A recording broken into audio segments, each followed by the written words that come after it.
And you work for the VA? No. I'm just a friend of Rita Chavez. We used to work together. Oh, great. Yeah.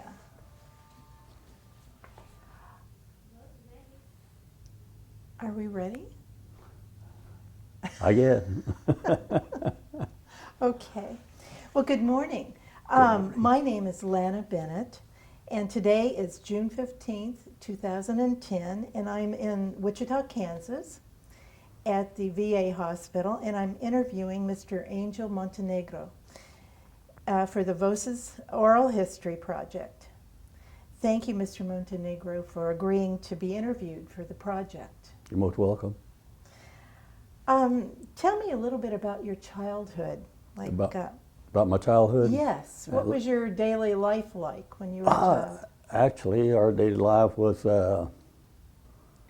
doing chores and playing around. My dad liked animals, so we had, back when I was younger in Sharon, Kansas, I lived there until I was 11 years old. So from the time we moved there when I was 1 year old, so we lived there 11 years. Growing up there, we had animals, you know. Like I said, my dad liked animals, so we had pigs and cows. We milked cows and we sold milk for when we were small. I mean, now we're talking about, you know, between 1 year old and 11 years old, I mean. And did you sell it from your home? Milk? Or? We bottled it, yes, we bottled it, and we just took it. We never mass produced it or anything. It was just a fact selling neighbors, you know, making money. Then, and we went to school there. Went to up to a certain grade, and then we went to private school, which was Catholic school, St. Boniface there in Wellington, and. Actually, it was just a normal childhood. I mean, we had friends, very good friends there in Sharon. We were pretty well liked, I think. So we were poor, very poor, but I think everybody else around us were poor also. So we really never really noticed. I mean, you know, there was one I remember, a friend of mine, about 8 years old. And he had a birthday party, and his mother told him, well, I'll back up and say we were the only Hispanics there, Mexicans there. Back there was no Hispanics, there was no nothing. Can you tell me a little bit about where Sharon, approximately where Sharon is? If you would happen to know where Attica, Kansas, Medicine Lodge. Yes, so it's southwest. Right. Kansas. And just right up around Kiowa, Kansas. It's in between, 5 miles in between Medicine Lodge and Attica. It's just a little railroad town, what it was. So, get back to the story. I mean, his mother had his birthday party, and she told him you can invite 2 of your friends, best friends, and I was one of them, and another kid was. And I enjoyed that. I mean, you know, so that's why I said we were pretty well liked there and everything. So this friend of mine, I guess he graduated, and he's a anesthesiologist here in Wichita now. I mean, you know, and so forth. Do you still see him? I have not seen him since '56. I did get out of the service in '56, and I did go back to Sharon, and I looked him up and everything. So it was nice, but yes, we led a pretty normal childhood. So you didn't feel particularly like separated from your community in any way? No. I mean, you know, everybody treated us fairly, right, as far as I know. Of course, I was young, and it was. We moved from there when I was 11 years old in '47. How many siblings do you have? How many brothers and sisters? There was 11 of us living, I believe. Oh. 11, let's see, 10, 11 of us at the time. I did have more siblings, but they passed, you know, back before my time. And but when we moved from Sharon, my mother bought a farm there in Wellington. And we lived there probably 4 or 5 months, and the house caught on fire. There was no phones. There was no way of communicating, and our house went up in flames, and so we were homeless. We were homeless with my mother with 11 children lived. Oh my goodness. Well, what did you do then? My uncle lived 2 miles away from there, and some of us went there, and the rest of us went to downtown to my grandparents, and we were there for about maybe a month or so, maybe I don't remember, but anyway, my uncle he had a chicken coop. It was a boxcar, an old boxcar, railroad boxcar. And I don't know whether my mother and father bought it or whether he gave it to them. So my mother and father had it moved down 2 miles down the road to our place. So there 11 of us lived in that boxcar, which was a chicken coop. You can about imagine, we cleaned and everything. I can't imagine. Although I've heard of people living in them during the Depression. Yes. I mean, we're talking about there was no furniture. There was the chicken coop. So there was no kitchen stove, kitchen range, or no bed, nor anything. So how did you cook? They finally acquired a cooking stove, a cooking range. How, I don't know. I was young, but I do remember. And we never had no chairs. We sat on boxes. We had a big wood box, and that was our table. And we had boxes to sit on while we ate. So. And for how long did you do that? I don't believe it was a year. My mother and father purchased a house down the road, maybe about 2 or 3 miles down the road, and had it moved. And the neighbor, he helped build a foundation for it and so forth. So. Quite an experience. Yes, it was. Oh my goodness. So during this period, your childhood, I mean, you were around 11 years old when you moved to Wellington, is that correct? I was, yes. And so this was like, maybe we were 12 or so when you were living in the boxcar. I was still 11 years old. Oh, were you? 11 and 12. Okay. I had a birthday in there. So what did you do how did you play? What did you do to entertain yourself? We made up our own games, and we took rags and tied them in knots and made a ball out of them, and that's what we used for ball. And then we'd have and then if our sisters would have a doll, we'd pull the head off of that and use them for a ball. I bet they appreciated that. Yeah, yes. And then we made up different games. But then again, myself and all my brothers loved to hunt and fish. So we done quite a bit of that. There were several ponds around there. And there was in fact, there that one year, we pretty much lived on rabbits. We'd go hunt rabbits and fish and so forth. So we pretty well. Oh, rabbit is right. pretty good, isn't it? So we pretty well entertained ourselves and so forth. Well, what were some of I mean, you said your grandparents lived in town. Yes, they did. And your uncle lived a few miles away. 2 miles away, yes. So did you have a favorite place to visit or to be, or?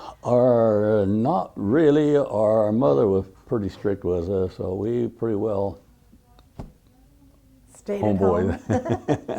Yes, at the time, we were younger and so forth. And did they farm then? Did they continue to farm? Yes, they did. My dad still worked on the railroad. He got a job on the railroad again, and he did farm, and then us boys, we helped him farm and so forth. What did he do on the railroad? Actually, he was a section laborer there when he lived in Sharon, and maintenance, track maintenance. Oh, okay. So they maintained the tracks. Then after we moved, he got a job at a treating plant where they treated the ties. They would boil them in crystal and oil and stuff to treat the ties Before they laid them down? before they laid them down, yeah. Interesting. So that's what, then they'd ship them to different points on the railroad, and that's how they preserve the ties so they won't rot out so fast. Interesting. I've always noticed that dark, you know, color on them. Didn't know Right. what it was. Well, where were your parents born? Were they from here? They were from Mexico. And where in Mexico? My father was from a place called Michoacan, and my mother was from the state of Jalisco. Jalisco Up and around, Michoacan. I don't know, if you're Mexican, you've heard of Lake Chapala? I've been there, yes. Oh yeah, well she was born right around there. Oh. Well, how did they meet? They met there in up around the Wellington area. Oh, so they were already here before. My grandfather, he come over here before he brought my mother and my grandmother and my uncle over. And my mother was in an orphanage down there for a while, but he managed to get them back here. And so he worked on the railroad also. So that's how my mother and father met, on the railroad someplace. Interesting. Well, did they have specific traditions when you were growing up? Did you have certain things that you did that they brought with them? Or? Well, actually, my mother, she was a pretty strong Catholic, even though she did not go to church at the time, but she insisted that we went. And we went, and like on the farm at 6 o'clock on the radio, they'd have a program where they'd say the rosary. Do you know what a rosary is? Yes. They'd say the rosary at 6 o'clock. And whatever we were doing, playing, working, or whatever, we dropped everything. At 6 o'clock, we went in the house and knelt and prayed the rosary as a family. Interesting. So that was tradition. Outside making tamales on Christmas and stuff like that. I was going to ask, did you have lots of good Mexican food, or? Yes. Well, you know, being reared on it and so forth, it's hard to find good Mexican food anywhere. You go to the restaurant and it's just not the same as home cooking. I mean, you know, Right. And Angelos, I don't think really understand that. You know, because good Mexican food, I mean, you know, it's hard to find outside of the home. Exactly. Well, did your mother make tortillas? Oh yeah. You said tortilla? Yes. Yes, she said that when she was younger in Mexico, she was so small they had to get a box for her so she could reach the table and make her tortilla. And I think there in Mexico they would make food and which was pretty common there in Mexico, I imagine, with other people to fix food and take it out in the street and sell it and stuff like that. They had to survive. And I think they even done that and after they moved to Wellington. Cause, you know, they say they'd make tamales, and my uncle would go out there and sell them. And you talked about hunting and fishing. Did you incorporate that into Mexican dishes, or do you remember that? No, not really. Not really. Now we'd butcher hogs and beef. You know, we would do that in the fall. We had no way of keeping them like refrigerators and freezer. Oh. So by that time, we'd already moved out of our boxcar. And in the wintertime, it gets cold in that boxcar. So we'd butcher a beef or a pork, and we'd hang it up in there and wrap it up in a bedspread, you know, white. We didn't use it no more, but it was good for wrapping up the beef or the pork. Yeah, whenever we wanted something a beef or a piece of pork, we'd go out there with a hacksaw and saw off a chunk. And So did you smoke it before? No, no, not at all. But it was just cold enough to It keep was it cold cold. enough. It was cold Well, enough. were you that cold? I mean, you We didn't freeze. remember? We didn't freeze, but yes, in that boxcar, it was cold. It was cold. Goodness. Well, I gather your family struggled, but it sounds like you had enough to eat. Were there ever a time? Was there ever a time when you worried about food or anything Not at like all. that? 'Cause like I said, we were kids. My mother may have worried what she was going to feed us. Maybe, I don't know. But we never went hungry. We were never lacking on food, as far as I know. So if you moved to Wellington in 1947, Hmm. so then you were not. Was anybody in your family like a part of World War II? No. So then, how old were you when you got into the Korean? Okay, I was 17 years old. 17. I was 17. I was a teenager when I went in, and I served my 2 years, and I was still a teenager when I got out. And were you which branch of the service? I was were in the you? Army. I did not go to Korea. Went to Europe. Oh, you did. And so, where did you go? I went to England. To England. And did you spend your entire 2 years there? Yes, 18 and a half months over there. What did you do? What did I do? Just what normal GI do. They followed orders and whatever. So But we had I was in a battalion that was called Scar Wharf, which is a special Army category attached to the Air Force. And we were a construction engineering company. so, what was your particular job? Do you remember? My job is just several different ones. We were building airstrips for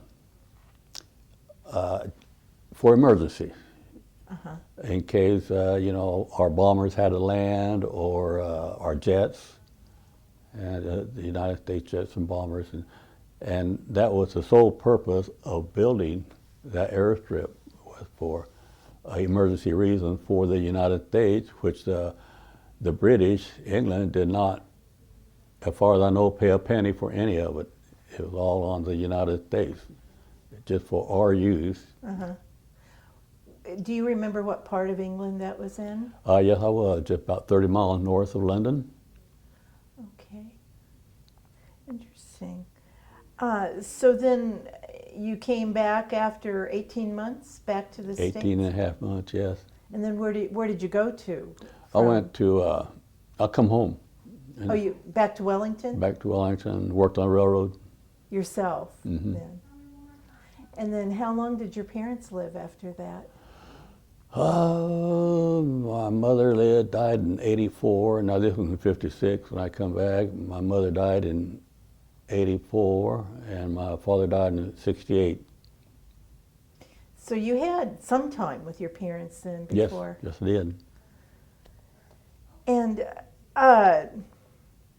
do you think that you had a different perspective on being a U.S. citizen as compared to your parents? I really don't know. 'Cause to me, they were living a normal life. I mean, I don't remember them ever experiencing anything out of the ordinary or anything. Of course, they did not. They worked and stayed home and everything. So no, I did not see that there was any difference. Of course. That's wonderful.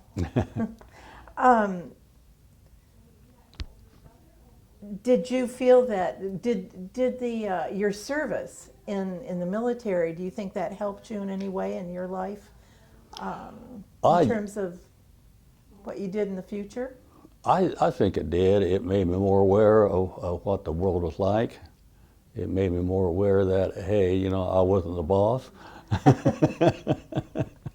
you know, and things like that. And I was proud of my days in the service. Of course, I done my share of complaining, you know, but I did miss it when I got out. And you were able to see a different part of the world Yes. by being in the Yes, service. that I did enjoy that. Of course, I like to travel, you know, and Have you traveled much? no, not really. I mean, you know, after I got married, my wife and I did go on a cruise, and we did travel the country somewhat, but and we enjoyed that. I got a wonderful wife and wonderful children. Now, where did you meet your wife? I met her in, well, she was a friend of my sister. And that's how I met her. Is she also from Kansas? She's from Newton, From Newton. yes. So Well, and how many children do you have? I have 4 children. 4 children.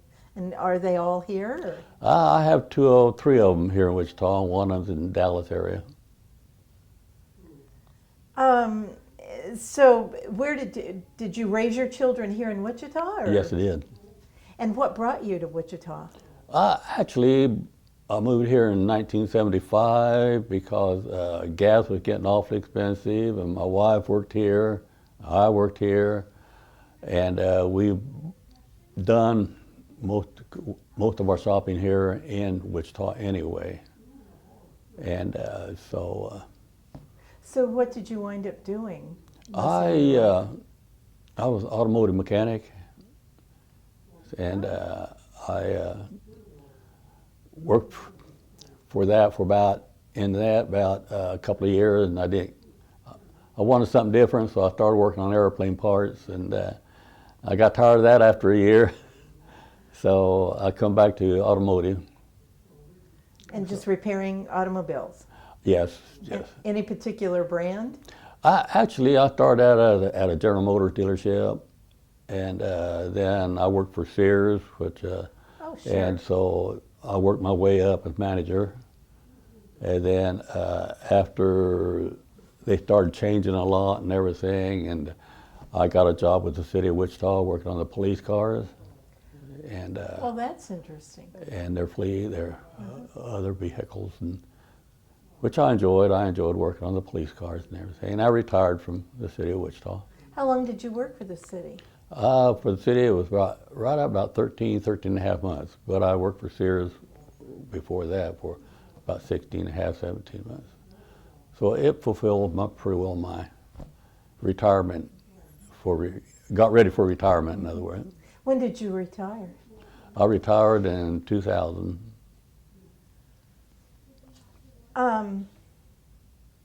So I would assume, do you speak mostly English? I mean, did your parents speak mostly English? No, my father could not speak English.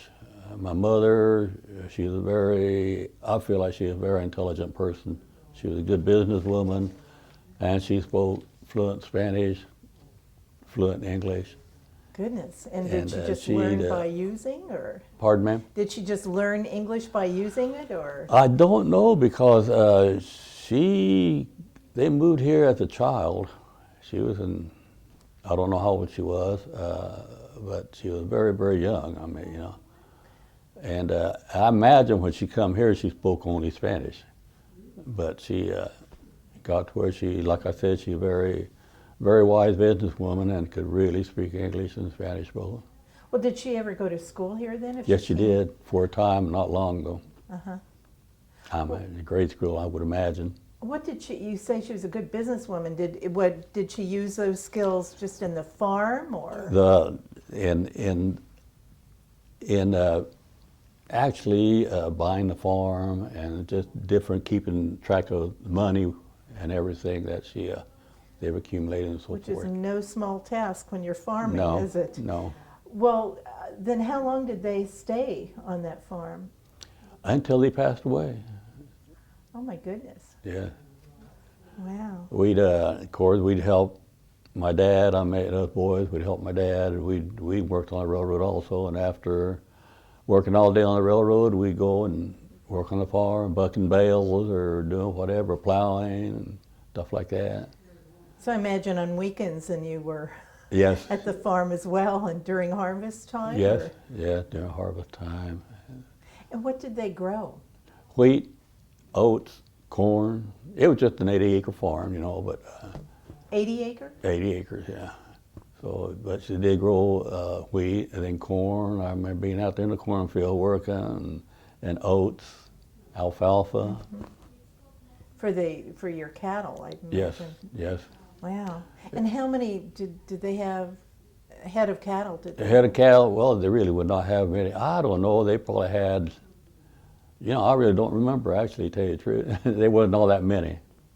Wasn't all that many. But during harvest, my mother. I don't know. You ever hear of Oxford, Kansas? Yes. Okay, there used to be a mill there, Yes.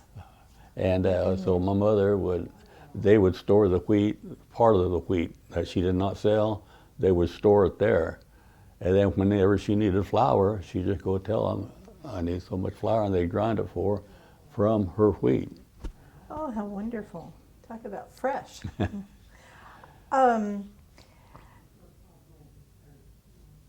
did you read Spanish yourself or like? No, Read no, books not really, or- not really. I really, in all honesty, I really felt there was no need in it back then. I mean, you know, we communicating good in English. So, and my Spanish is very, very broken. But make small talk, that's about it. Did you ever listen to your parents? Did they listen to radio during or before Yes, they the did. war?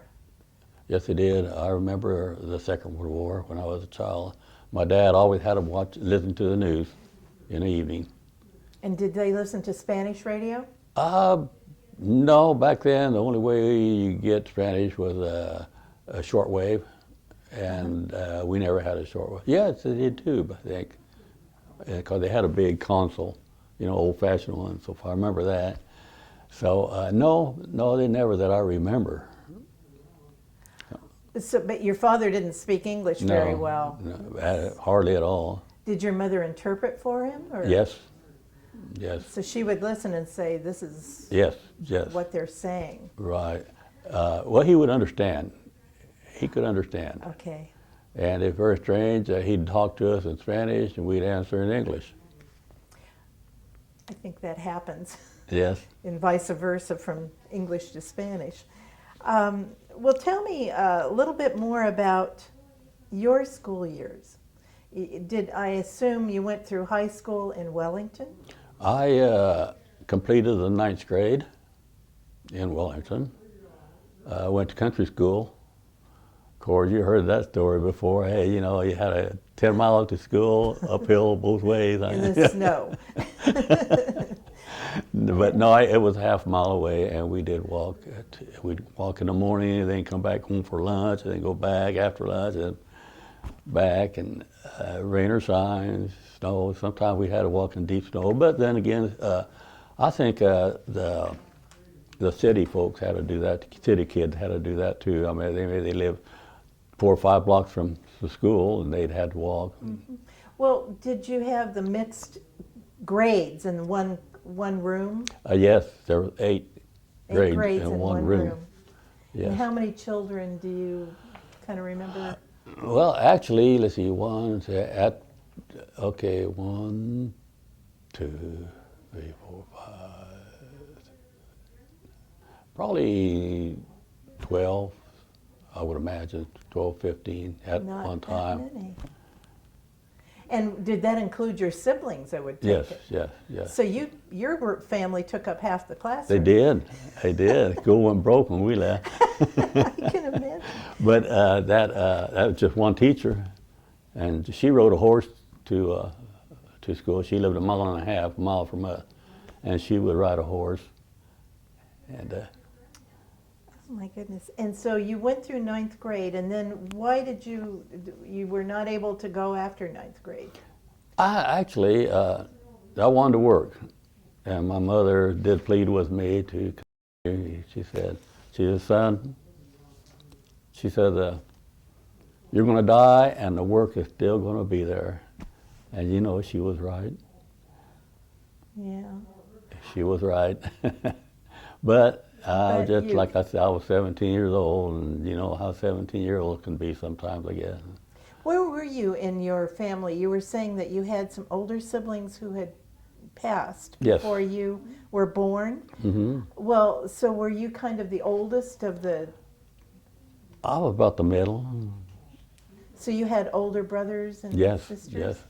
Did any of them go into the military, Did they what? go into the service? Yes, they did. So what, during the time you were in? Yes. Oh, so how many brothers, or did you have sisters who also served? No, my sisters did not serve. I had my brother John, which is in the next room, Oh, and he was in during the Korean era also. He was in Okinawa. My brother Frank was a paratrooper, and he was stationed in Carolina. And then myself, I was stationed in Europe. And then I have another brother that was, I think he was stationed in California during the Vietnam era. goodness. So your mother had a lot to Yes. worry about. Yes, she did. And did she, or do you know, did she ever talk about worrying about you guys, or? No, no. We kept in touch. We all kept in touch, wrote letters and so forth. We sent her money whenever we could and stuff like that. Well, and being not right in conflict, at Mm-hmm. least in your case, Mm-hmm. she didn't need to worry. Did you have, were any of them actually in Korea, any of your No, brothers? no, not at all, not at all. Actually, I went in after the peace had been signed, but they were still, if you were in what, certain time, and I was in during that certain time, that they still considered me, so they tell me here, a Korean veteran. Mm-hmm. Well, they're probably right after a conflict, there is that period of Mhm. instability maybe, and Right. yeah. Did you participate when you were in school or when you were in the military in any particular activities or clubs No. or anything? Not really, not really. And do you have any specific memories of those years during school or? During school, actually, school, I felt like I could not learn. It was boring, and I guess my attention span or whatever, I just could not. I learned more after I got out of school and during my working days, and because I did become have no education, but then I became a manager with the biggest retailer at the time that I was working. And so you kind of, your kind of way of learning is on the job type of thing. I guess that's what it was. Learning as you're doing, is that? Actually, describe it? you're right there, because I know when I was learning mechanics, I could read, and I'd read over and over and over, but then I get on hands, and all of that would fit in. I'd be like quadrijet carburetors. I could work on them till whenever, but if I had to know why, how, and when, For it to and- make sense. for it to make sense. And I learned that after I went to school, after I had on-hand experience. Then I went to school, and all that fell in place. It's just your learning style, I imagine. Right. Do you think having been on a farm and being around some equipment, I would imagine, did that help in terms of kind of helping you lead Yes, the it way did. for the mechanics? It sure did. I would imagine. It helped a lot. Interesting. Well, did you have any, you talked about this teacher that rode on the horse. How did you feel about your teacher in school? She was only 18 years old, and actually, I guess we had a minder, because she chased me one time for a quarter of a mile and caught me and spanked me. Really? Yes, she did. I'll never forget that. I bet, and you probably weren't that much younger than she was. Well, 12 years Yeah, old. so, 12, 13. She was 18. at that age, She run faster than I could because she caught me. What had you done? Do you remember? I sassed her. Oh. Yeah, and I just, So then did you have respect for her after that? I or- did. I bet. But in terms of, and there's so many of the students there were your family, siblings. Hmm. So you all, I mean, you didn't feel any different than any of the other students. Well, No, no. okay. And so you didn't actually attend high school then, I gather? I went into the 10th grade, but I just completed the 9th grade. I did go into the 10th grade. But And then what happened? I went to work on the railroad. And how did you feel when you were in school? Just bored, or Bored, very bored. And was that like a regular high school in Wellington? Yes, or- yes, it was high school. Get very bored. I mean, of course, then again, I don't know whether being poor had anything to do with it or what, but I remember we'd go to school and we had mayonnaise sandwiches or egg sandwiches for lunch, and of course like that. And I know when they'd have assemblies and stuff like that, paid assembly for a quarter, you go to, and we'd have to go to the homeroom. Because you couldn't afford the quarter. Right, stuff like that. So did I that don't know make whether you that played a feel- part in it or what. Did you ever feel, did anyone ever say anything to you about? No, not at all. So you didn't feel necessarily No, put upon or, no. okay. But you couldn't participate either. No. So yeah, so if it was something fun, then you couldn't do it. Right, and I don't blame my parents for that, not at all. I mean, If they didn't I have think it. that just gives you the incentive to go out and prove yourself that, hey, you're going to have to Do it yourself. do it right. I mean, because, your parents, you can't depend on people. You got to do it yourself.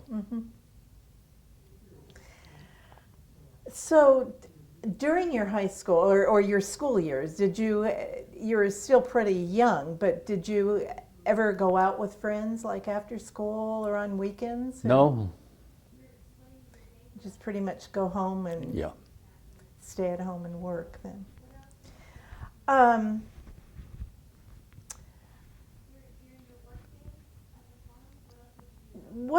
What do you remember? Now this was, if you moved to Wellington in the 40s, then pretty much, didn't you say in 47 you moved to Wellington? 47, we moved to Wellington.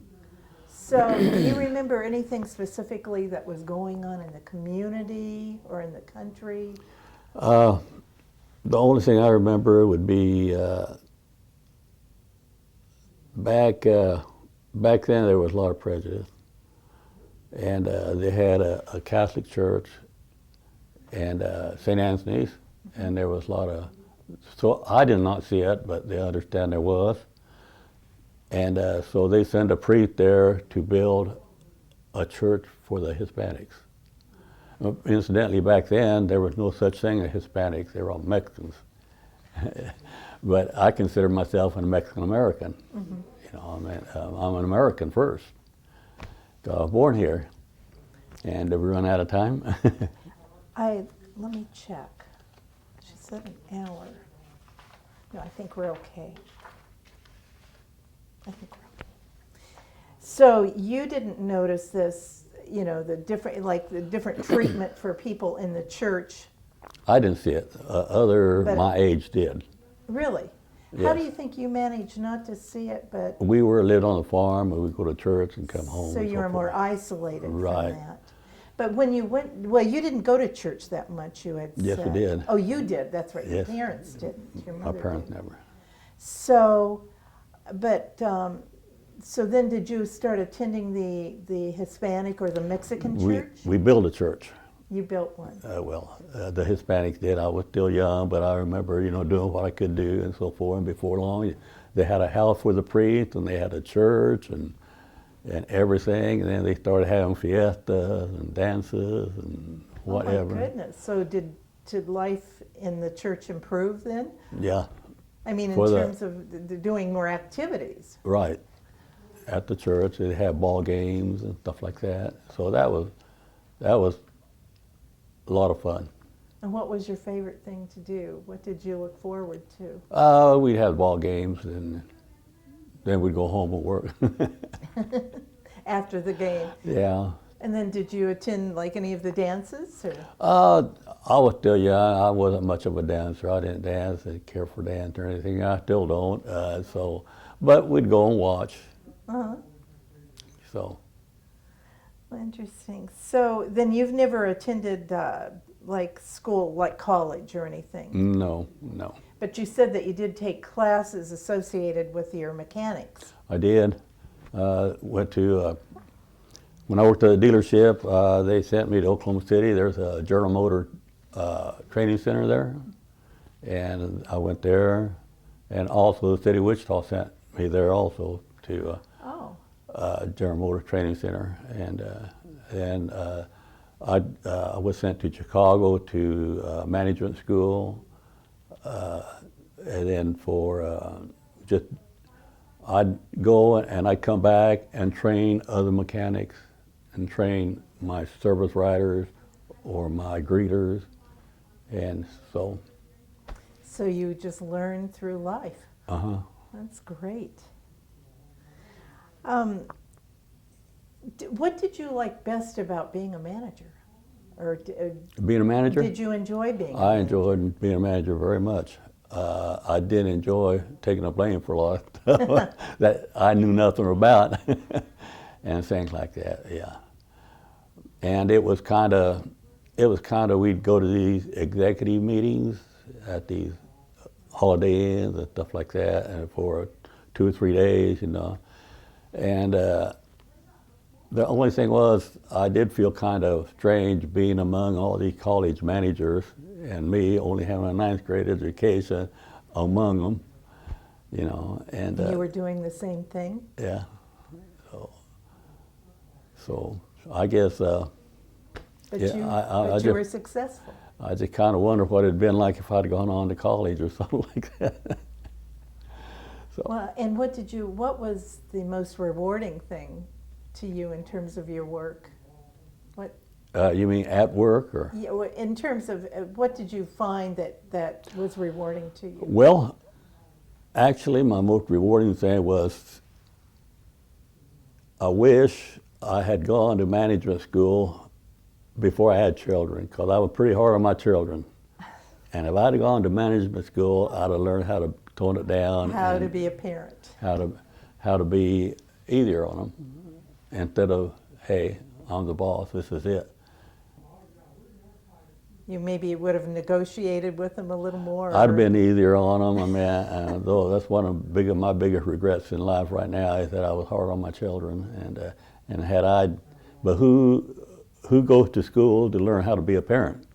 Not very many people. So, but I wish I'd gone, by being a manager, I learned how to say, hey, you know, I used to tell my employee, hey, your thank is your paycheck. No, everybody needs to be acknowledged and say, thank you, hey, you've done a good job. But that wasn't my way to begin with. Well, so how is your relationship with your children now? Great, as far as I know. That's wonderful. Yeah, they're great children. They just. That's so. great. So, Well, I imagine that over the years they've seen your changes in you. Well, too. no, they've always been respectful. They've always been good children towards their mother and myself. I mean, they never talk back or anything, never have. But it's just the fact that, hey, you know, what I said, that was it. And it shouldn't have been that way. I think I should have been easier on them. But no, they do have great respect. Are they telling us to get out? No, I don't think so. No, my children are great. That's wonderful.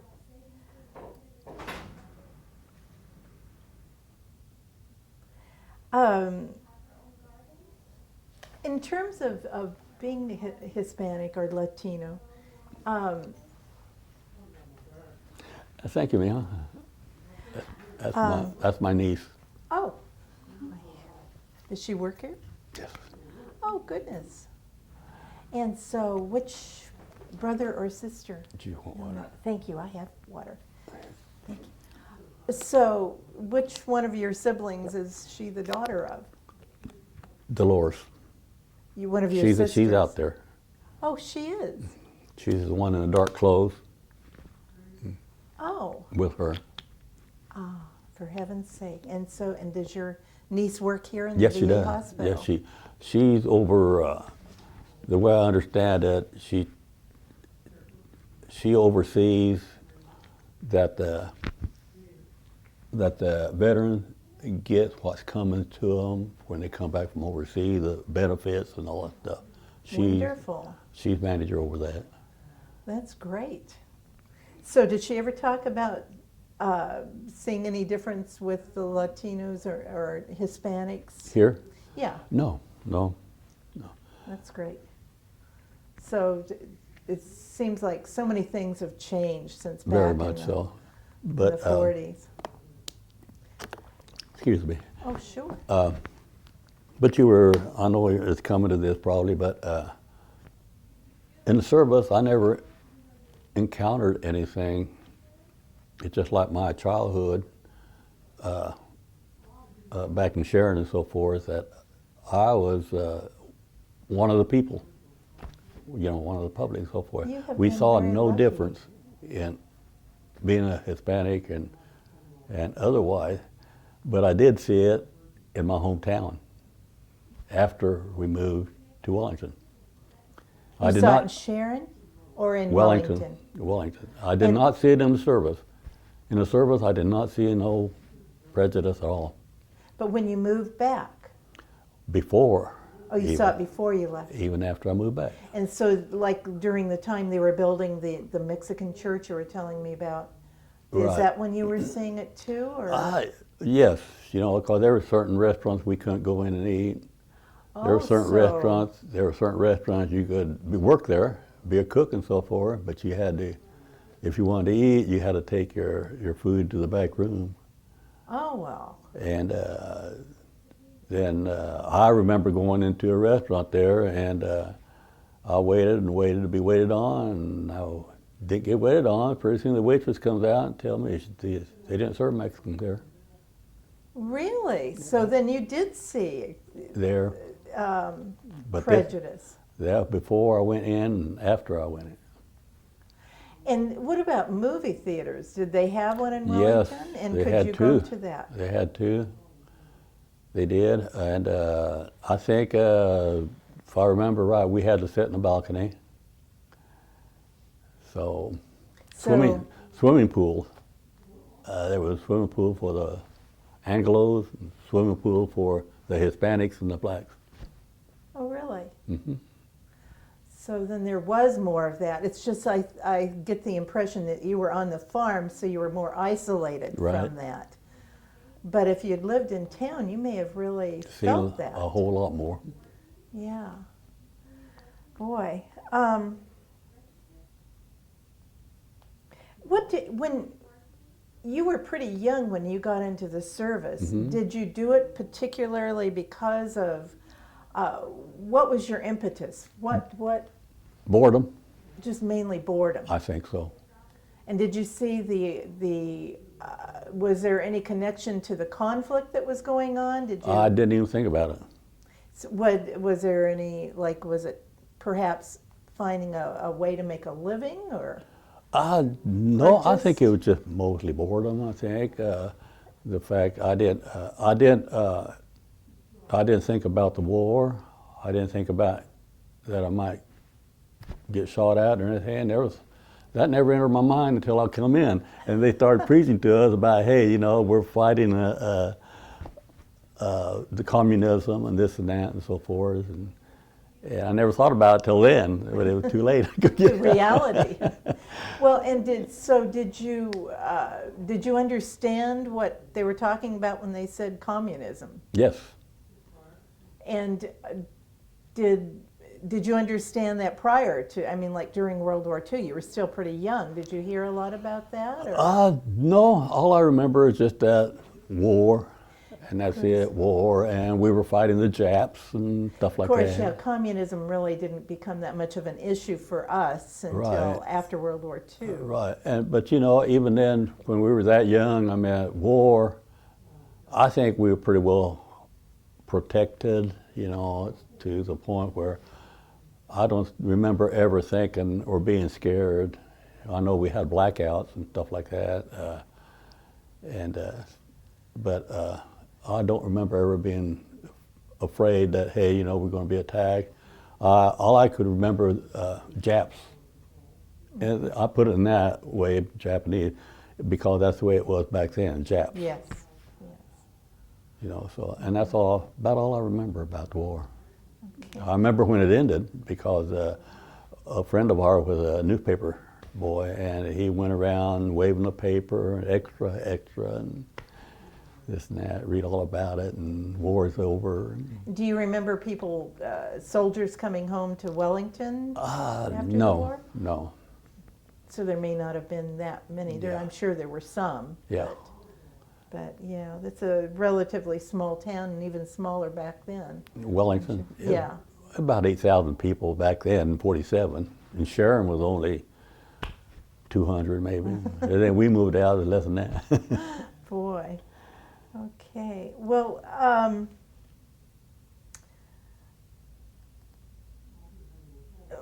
you were not part of any of the war effort. You were just so young. You probably just really didn't have an opportunity, and pretty isolated to have an opportunity to be involved. Right. No, we were not. I do remember getting ration stamps. Oh, do you? Yes.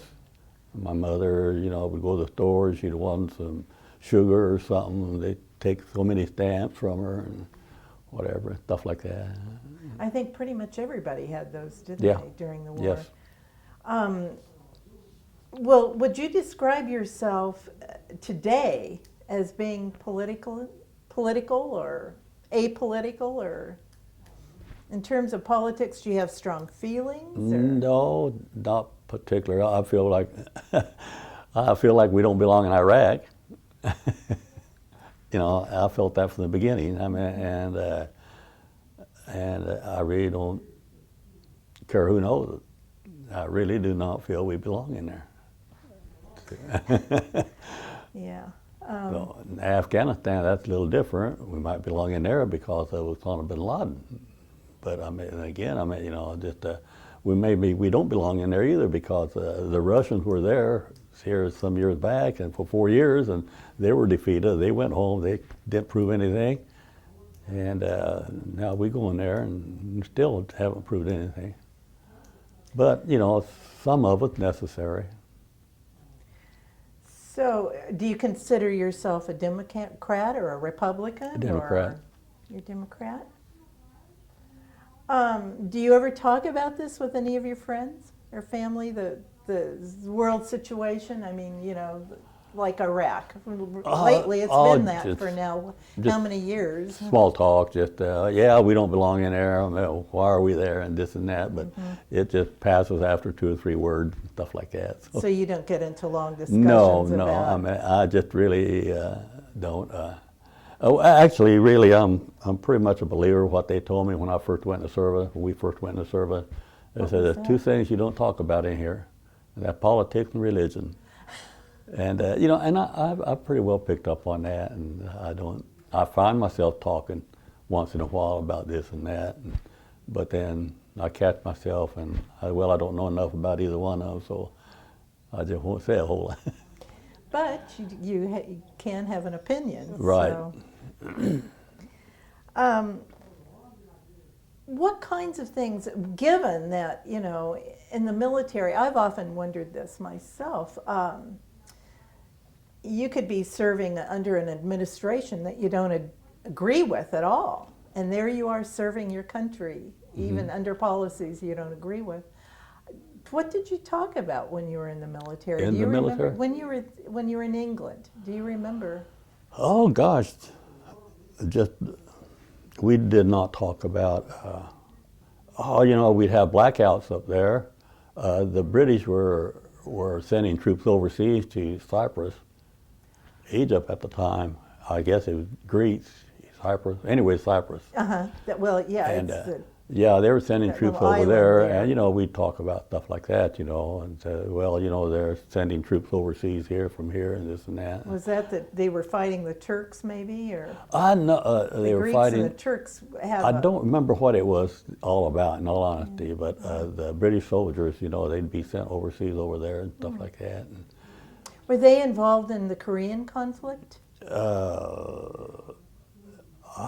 it was United Nations, yeah, I believe it was. Interesting. So, do you remember talking much about, you know, what they were doing, or what did you? No, not really. We just talk about small talk in the barracks and in home life. I mean, you know, what we doing if we were home and stuff like that. Yeah.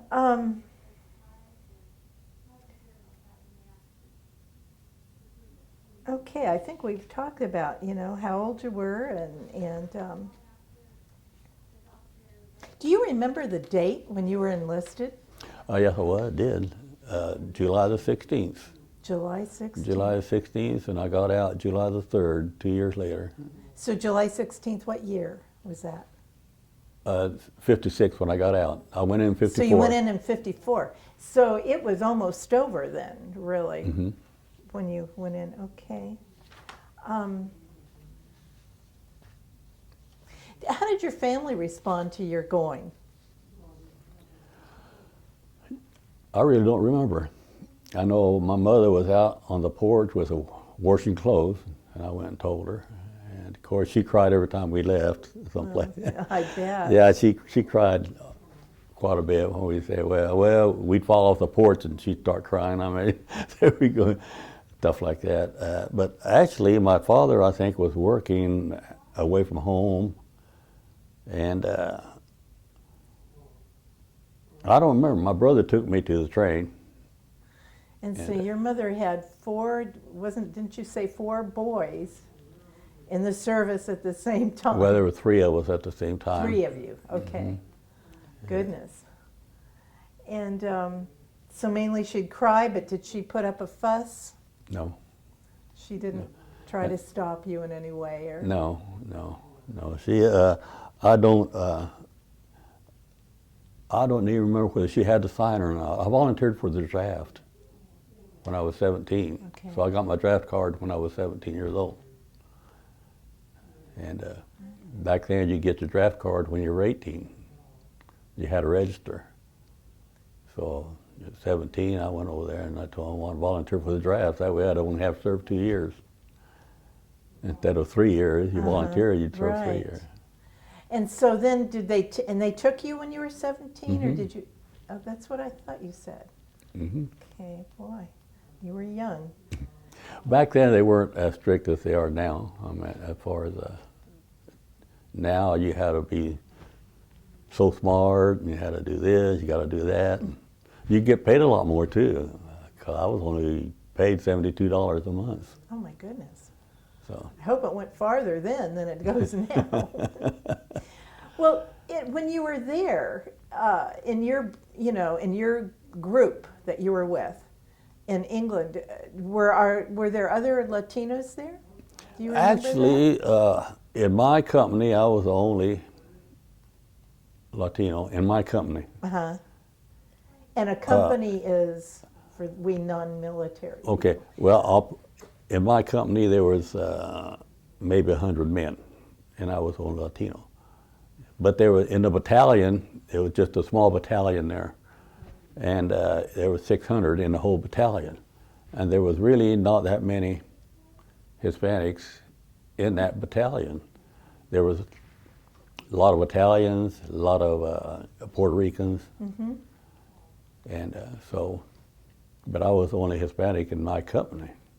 And a battalion consisted of 4 companies, so A, B, and C. Okay. D. But you had Puerto Ricans. Pardon? You had Puerto Ricans, which There was, we would now consider Hispanic. yeah, there was, but not in my company. But not in your company? In the battalion, they In were. the battalion. Interesting. But you didn't notice, I mean, that didn't seem to be a problem in the military? No, not at all. Okay, that's great. And do you remember in your overall community in the little town of Wellington, where you said there was like about 8,000 people? Mm-hmm. Were there others? Do you remember a lot of other boys, young boys who enlisted, whether or not they were Yes. Hispanic? Did Yes. you ever run into any of them when you were in your like training? Where did you train? Fort Bliss, where I took my boot camp. Where's that? Fort Bliss, Texas. Oh, Texas, okay. Texas, that's just across the border from Juarez, Mexico. Oh, okay. Okay, and then Waynesville, Missouri, Fort Leonard Wood. What was that experience like for you? Was that... It was so different. It was so I- different. I'd never seen mountains before, and I saw mountains, and then I saw being around a lot of other men, you know, and all having to take orders and this and that and so forth. It was different than what I was used to, and the discipline was very much different. And older men having to take orders like myself and stuff like that. Well, how was it difficult for you, or did you just kind of fit into No, it? I just pretty well fit in, pretty much so. I mean, you know, you keep to yourself, you pretty well fit in. I mean, there was nothing really. I did see a couple of fights, you know. Right, fact is, right afterwards and so forth, their fight broke out, you know. And, Right after boot camp? well, or during? yeah, during the time of transportating between Kansas Oh. City and so forth, and then right after during boot camp there was some fights and so forth, and but I stayed out of them. It says now you have 2 seconds, and down here it should say, 58 minutes. okay, so you have 58 minutes left, Okay. okay? And then should we just stop when we feel like we've exhausted? Yeah. Okay. All I'm right. gonna take this, I think I'm gonna leave this tape. Pardon me? I'm gonna leave this tape here. Do you have a pen on you? Yeah, I I'm do. gonna label this right now, because if I don't label it right now. Gosh, what did I do with that? Just 1 second. For some reason, I thought I was going to use the pen a lot and didn't use it hardly at all. So, here we go. So just don't mind me, go right ahead. Okay. Where were we before? Is this on? Oh, okay. So okay. Okay, we've already talked about your training, and what did you say your mother? I'm sorry, not your mother, but your wife. What did she do here? She worked Coleman Oh, that's right. Manufacturing. And what did she do? She was an assembler, Oh, Lannards, right. Yeah. Coleman Lannards, Okay, and how long did she work there? 30 years. 30 years. Wow. So, and then she's retired, I She think. retired, yes. Yeah, we've been married 52 years. Wow. 52 years. I guess you have. That's a long time. So you never did really, you were not stationed in Korea, but you were in England. So did you ever have an opportunity to get out and mingle with the Brits much, or? No, not really. I'd never done much running around over there. I would go to London and the town and everything, but no, not really to mingle with them like you. I was mostly a stay-home boy, probably. You stayed at home on the farm and kind of stayed at home on the base. In the barracks, yeah. Yeah. Well, what did you do in your free time at the barracks? We'd go out walk, we'd go out and look at the jets and stuff like that, and just relax. Did you play games? No, no, I was mostly pretty much by myself. And I enjoy being by myself. And, What do you do? Do you like to read or? I do read, yeah. I do read and stuff like that. But no, back then I just more or less it was just we were stuck. You didn't have a car, you didn't have anything, so you had to take a taxi everywhere and everything. So really, I'd stay put pretty much so most of the time, you know. What kind of things do you like to read? Autobiographies and stuff like that. Oh, interesting. Nostalgia, you know, like Reminisce magazine, country magazine, stuff like that. Oh, interesting. And what's your favorite topic when it comes to nostalgia? Childhood, like what it was like, games we used to play, books we used to read, and just things like that. Because I didn't realize that so many people still remembered that still enjoy the same thing. That enjoy the same thing that they did when they were younger, you Right. mean? You know, Such they like looking back Uh-huh. what it was like back then and remembering, oh, I remember this, I remember that. What are your best memories? Your own best memories? Childhood? Uh-huh.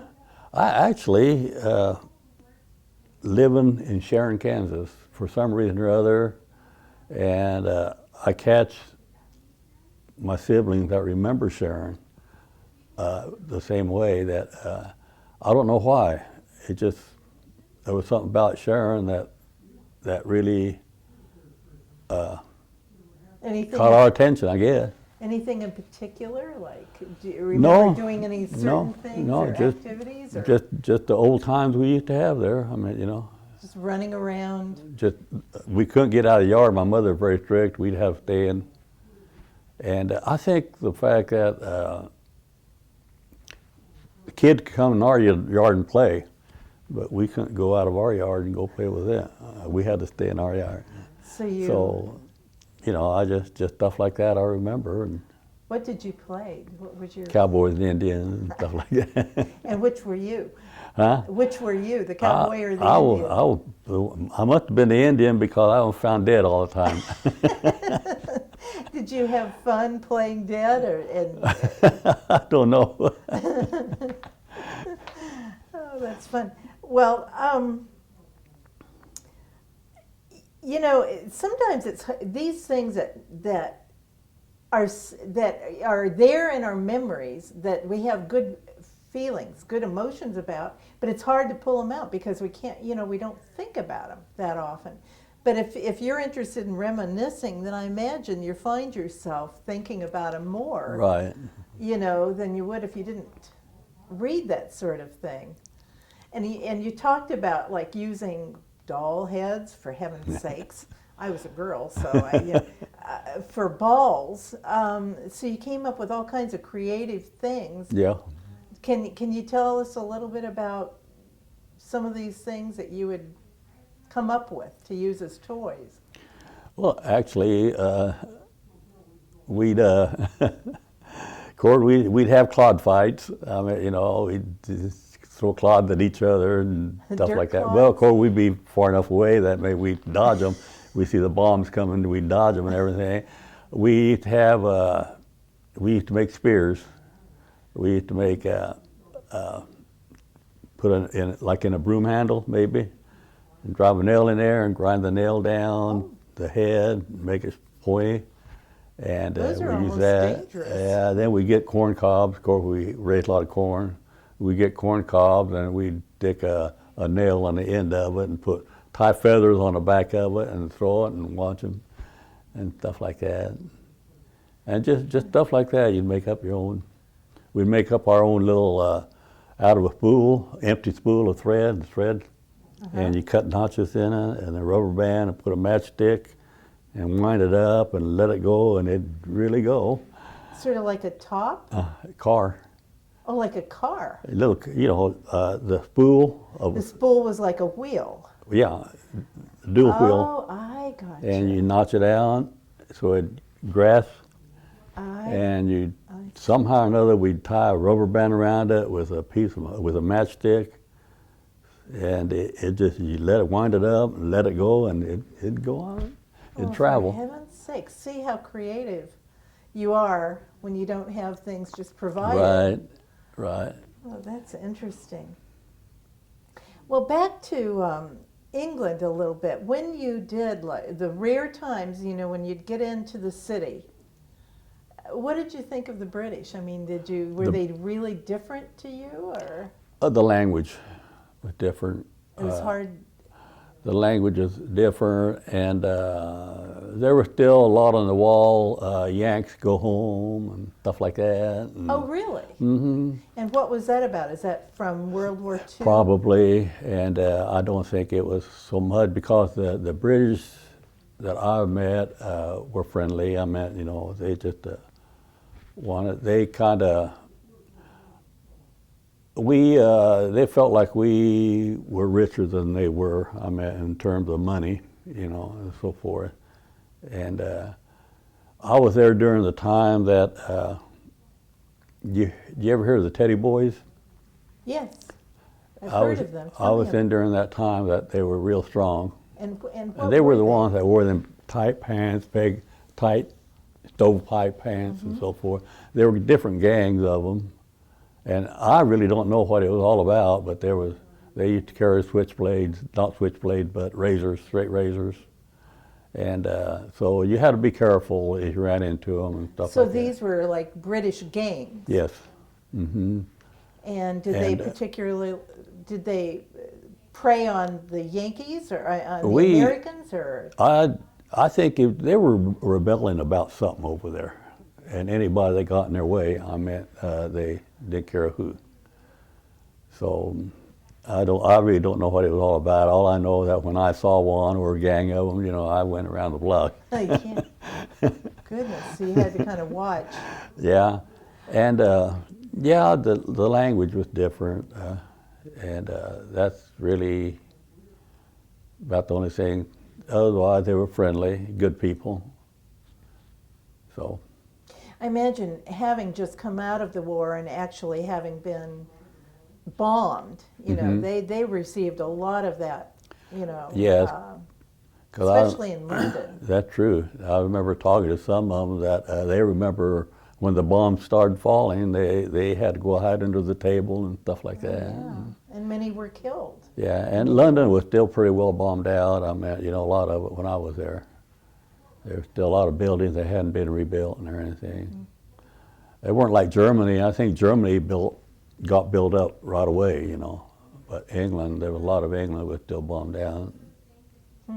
It's interesting because England was our ally during World War II.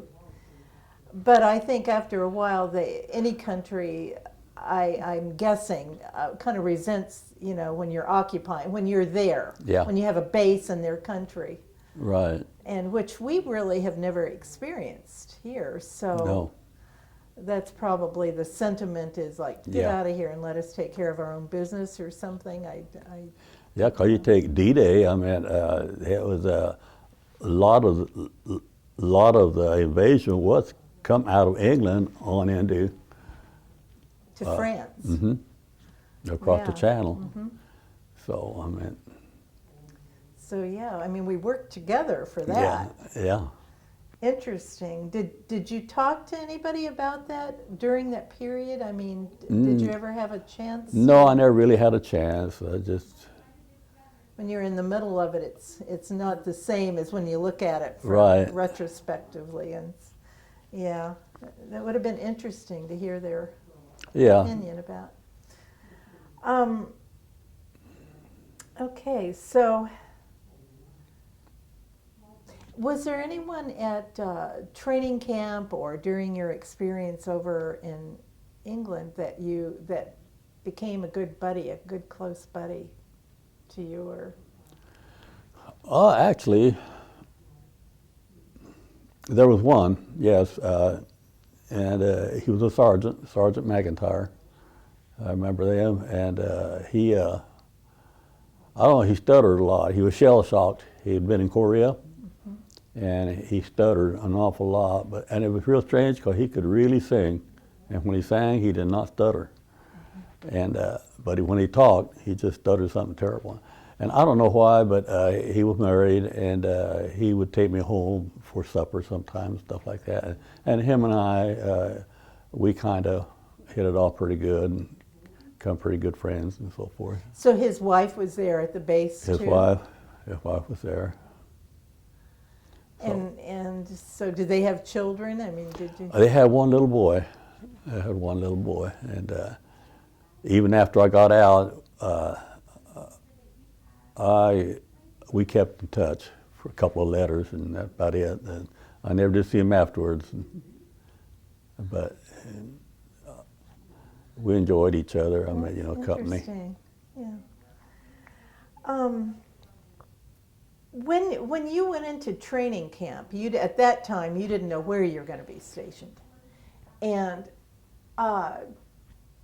did they talk about the Koreans? I mean, did they give you training, like cultural training, about the people in Korea, or? Not at all. Not at all. They just told us we were fighting an unpredictable enemy, and that's when it hit me. You were asking earlier, did it dawn on you about about war and stuff like that before I went in? And no, I mean, that didn't bother me at all. I didn't even think about it until I got in. Then they started telling us we're fighting an unpredictable enemy, and then our training started. And I got saying, well, gosh, I never realized this. Yeah. And so what struck you? I mean, when they said unpredictable, what did they mean by that? What does that mean to you? To me, that meant they were fanatics. They just I mean, when you think of unpredictable, they could come out of the woodwork, or they come, Right. Is that what they were talking about? I imagine that's where I took it. It just, you didn't know what they were going to do next. Is this sort of like, now I'm projecting here because I haven't got a clue, but would this be sort of like the precursor? I know Vietnam was considered such a different war. It was more of a guerrilla type war. It wasn't the same military regimented kind of thing that we had been used to prior to Vietnam. Do you think that this maybe is that what they meant by unpredictable? I mean, I really don't know. I just took it that, hey, we don't know what they're going to do next, and stuff like that. So. And this was North Korea, the communists, basically. So did you ever hear about, I mean, did you listen and keep, I'm sure you must have, while you were in England, what was going on actually, or? Actually. Or it was about over by then, wasn't it? Right. No, actually, I was more worried about Laos, because when I got out. Because Vietnam was in the. When I got out, there was really big things up around that area and everything, and they could have called us back in. I mean, so. So you were worried about what was going on. What Right. was going on there? Pardon? What I really was- don't know, to tell you the truth. All I know is that there was the big doings, laws, and so forth. But then I was also worried about, the British troops going overseas to Cyprus, wondering what was happening there. I mean, how is that going to affect us here? Being we had blackouts and everything, Yeah. So, that I was kind of concerned about that. Not really all that concerned. I mean, I had to do what you got to do. I mean, but you wonder what's happening here. And I guess that would be an interesting perspective. You're in another country that's dealing with, and we weren't so much involved with Cyprus, were we? Right? No. And I believe that was the Turks and the Greeks were always fighting over Cyprus. I mean, for a while, and it may still be split in half. Right. So I didn't know that. I just knew the British were within it. yeah. Interesting. So, okay, so then you really didn't have any experience with the actual dealing with the military and the people in the country. I mean, since you weren't in Korea, you didn't No. really have any. Did you ever talk to any GIs who did have experience with the Koreans? The ones I did know, really never talked about it or anything. Like like I said, my friend Sergeant McIntyre, he got out of Korea, but he just shell shocked. Had it really.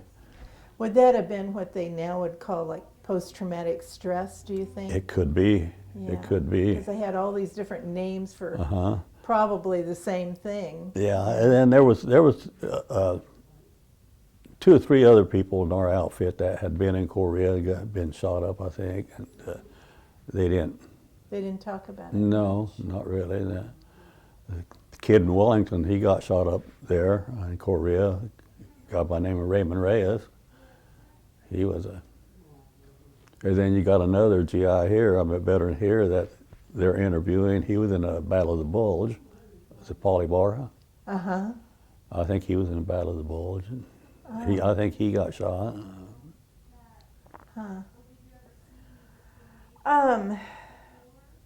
Okay, now tell me about the base where you lived. Where? The base. The bay, it was called excuse me.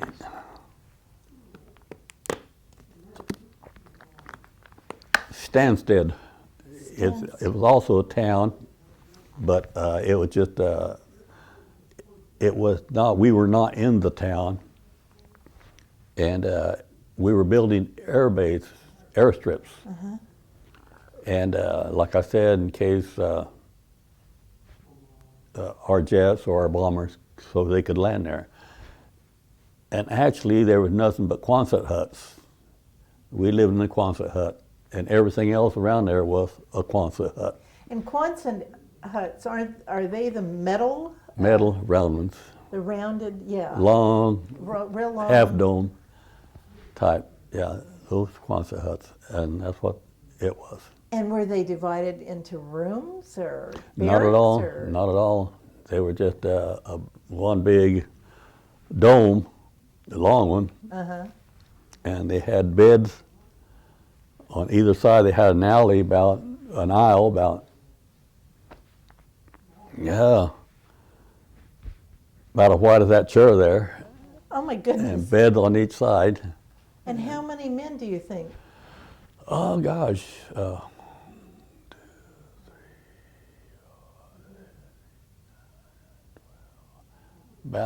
it'd probably hold about 30 maybe. 30 men? Double, if they were double bunk, Oh, but only if they were single, they're probably about 15, somewhere. okay. So then you just had lots of those on the base, I Yes, assume. yeah, rows of them. And then how many bathrooms? A bathroom, there'd be one building, and you had to walk probably, I would say a half a block to it. You mean they didn't have like toilets in the Quonset huts? No. So if you had to get up in the night, you had to walk to this Yes, bathroom? yes, and that'd be possibly a half block. It all depends where your hut was. But the further hut, I would say maybe not quite a half a block, but it was A ways quite a ways. away. And it was a big building. It was a latrine. And did it have showers It as had well? showers, and it had commodes, and it had urinals Oh, for heaven's and everything. sake. And it'd get full sometimes, GIs, imagine. especially right after a work day, or Yeah. even in the morning. I mean, they'd call us out for reveille. I mean, and then after reveille, we go and shave and whatever. Tell me about that. Again, not having ever been in the military, when they call for reveille, that's when you get up. About what time did you get up? Oh, you would have to ask me that. Probably around 5 or 6, and then we'd go fall out for reveille, and they'd take roll call, and then they dismiss us, and then they told us what we had to do and whatever. They dismiss us, and then we'd go back to the barracks and get our shaving kit and stuff, and And then after we'd clean up, our mess hall was another big Quonset hut. And it was probably, I'm going to guess, 2 blocks away. So we had to walk to it. And Well, so when you say that you'd have to, they'd call you for reveille, did you have to go outside the building? Did Yes. you have to get up and get dressed? yes, And how much time did you have to do that? they'd run through the CQ would run through the barracks, each barracks, with a whistle, blowing a whistle, telling us to get out and so forth. And I imagine probably 10 or 15 minutes maybe. So you just pull on your clothes. Yeah, and going out there and standing in line, well, getting formation. So you couldn't go to the latrine or do anything before. You just No, had- if you were real fast. No, you couldn't shower and stuff like that. You didn't have time to shower or whatever. And so then you would go and you'd have your breakfast or whatever, and then, so did you have a certain time you had to start your work day? Or Yes. would that be? Probably around 8 o'clock. We'd have to come back to the barracks, and then they'd load us up on trucks, or we'd have to march to our work site. And would you march and file to your work Yes. site? Yes. Okay. So then, as you know, England is very foggy a lot of the times. A lot of times, I mean, you couldn't even see the guy in front of you, you know. We'd have to march to our work site and so forth. But then again, I think they were about so many months out of the year we had training. So we'd have classroom training, stuff like that. And what was your training for? Just regular military stuff, you know, like then maybe we'd march or we'd have books and so forth, that military strategies and stuff like that. Oh, okay, in case. Right, and right. it's sort of preparatory kinds of things, or? We'd work, I don't know how many months out of the year in the building airstrips, and then we'd train so many months out of the year. To just be ready if you were called to. Right, to and go somewhere, or- our guard duty, we pulled guard duty, and as in England, back then, you were not allowed to carry a weapon. So our guard duty, we had to, we carried a pencil and a notepad and pulled our guard duty. And you were not allowed to carry a weapon? No, the only time we carried a weapon was when we went on parade, and then we carried it at sling arm. And was this, the British did not want you to carry a weapon? That was is it? England, law in England. Okay. Even the way I understand it, and I really never remember seeing a bobby policeman carry a weapon. They carried a big billy club, Oh, and you see a bobby walking the streets and pulling his beat. But they said they were really good with that billy club. They said they could have a bucket so far away, and they throw that billy club and they could hit it.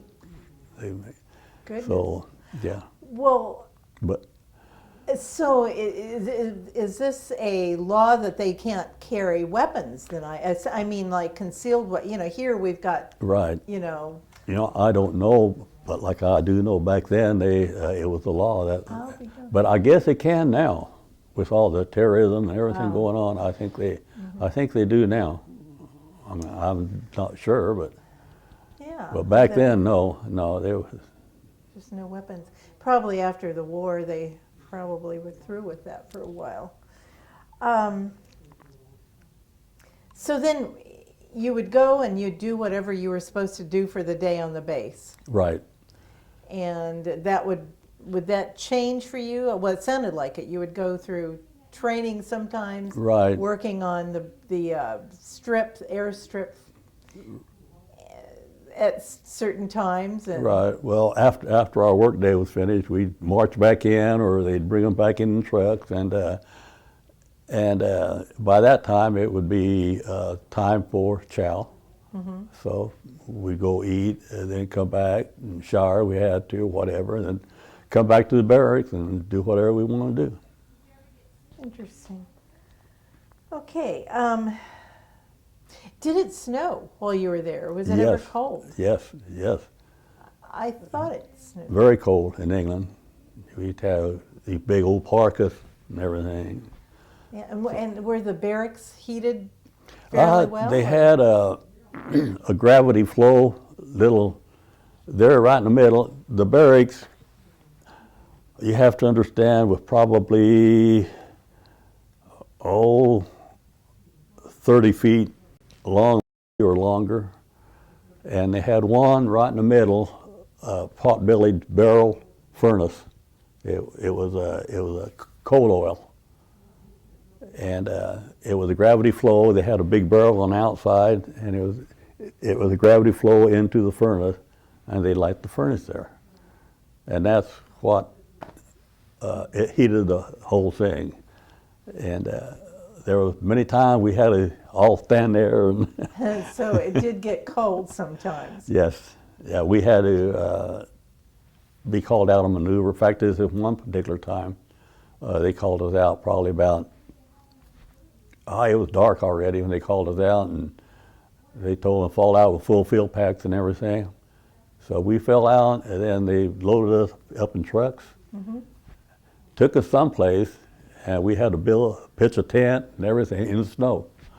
We had to pitch a tent and everything, and they had the mess hall and everything. It was a big maneuver. And then we pitched tent and everything, and then about 3 or 4 o'clock in the morning, they told us to roll up. We're going back to the barracks, and just stuff like that. It was just an exercise to Right. keep you ready, it sounds like. Right. So just that kind of training stuff. Well, so when you talked about guard duty, I mean, you weren't really afraid that you were going to be, I was not. No, not at all. but you said that you took a pad and pencil. Pad and pencil. Yeah. And what did you do? I mean, what did If you we write? saw anything, we'd call the corporal of the guards, and we'd notate whatever we saw, stuff like that. Did you ever see? I anything? never did. No, I never did. So. And where would you be when you were on guard duty? Kind of standing at Well, in a tower? Or? there were about 6 or 8 different posts. Maybe you had to walk around the motor pool. Maybe you had to walk around the barracks, the company. There's one that they call the crow's nest. You had to go up there. It's so high up, and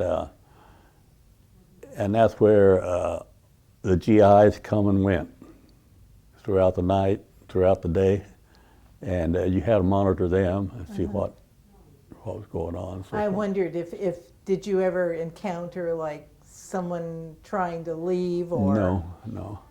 okay or But someone the weird- coming in drunk or something? The weird thing, the thing I ever had to guard was a cemetery.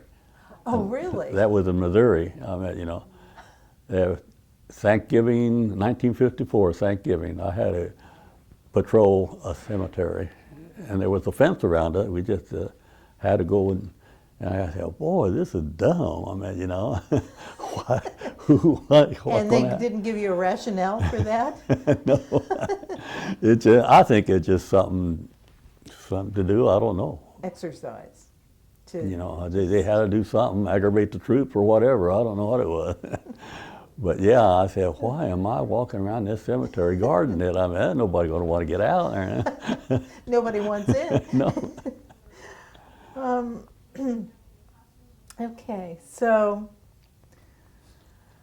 but you said that you really, in terms of being a Latino or Mexican, Hispanic, whatever, and how did you thought of yourself as being a Mexican American, is that correct?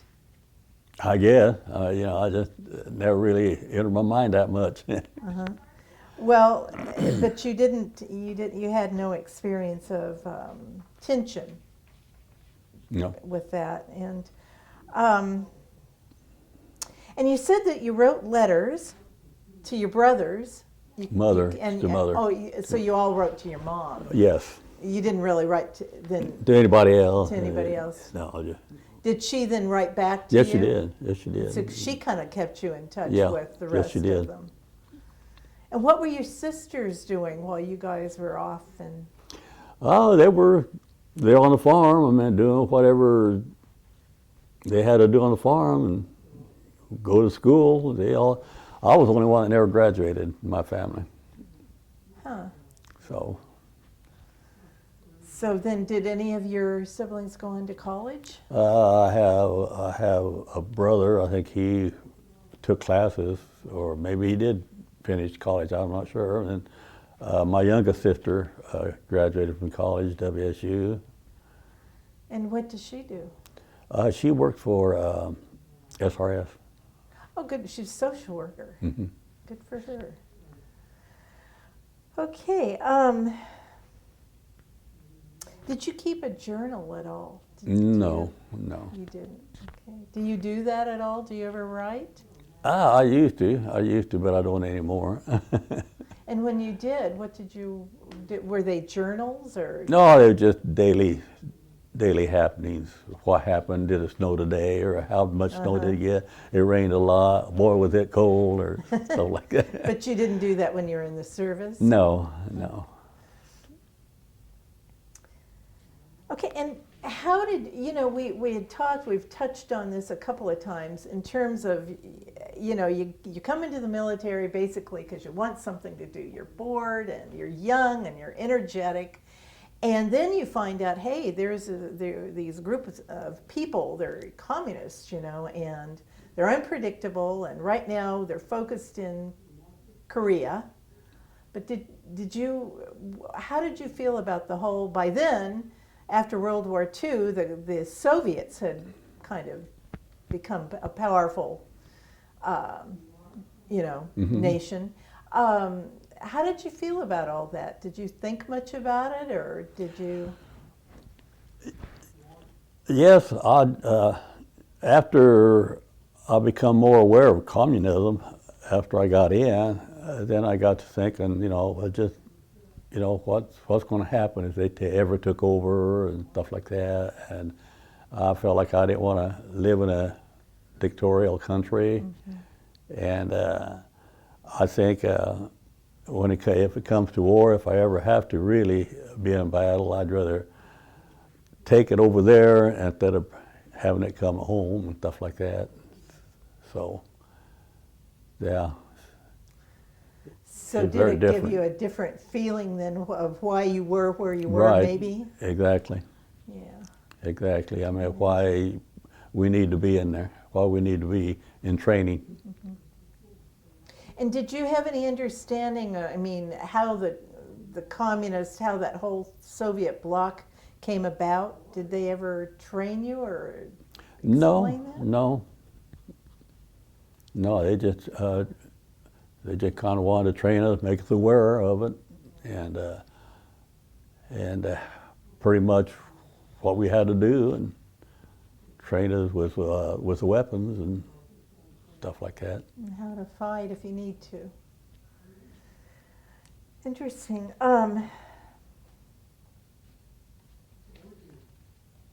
So you were saying that on the base, you had some Puerto Ricans, some Italians, and all of that. Did anybody, while you were there, did you ever have like free time where people cooked or talked about their own ethnicity or what they would do if they were at home, or? No. That just never happened? Well, there'd be conversations in the barracks and stuff like that, but I just a bunch of guys get together and talk about home and this and that. But a lot of times they'd all pitch in and buy beer and stuff like that, and I really never acquired a taste for beer, so I kind of stood back and listened to them and stuff like that. But you're kind of on the side, and yeah. But did anybody ever try to cook like No. Italian food or? No, there was no There's place. no way to do it. No way to do it, not at all. And probably in England, I imagine, especially that close to World War II, they didn't have probably a lot of ethnic foods that you could. Probably not. Yeah, and I was No. wondering. Yeah. Well, okay.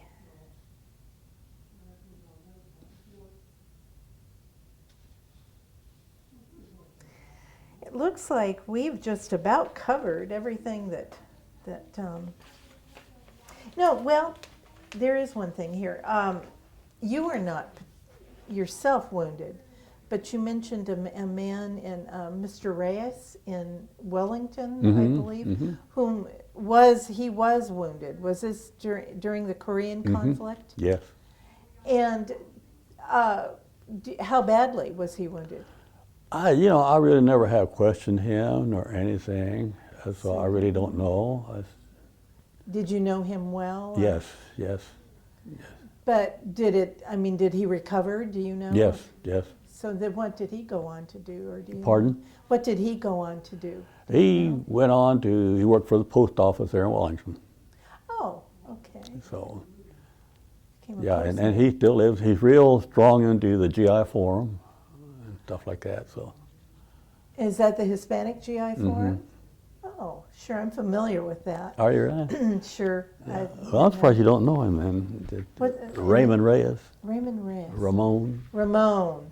I may have met him. You probably have, tall Hispanic person. Yeah. Nice man. I don't know. Yeah, probably so.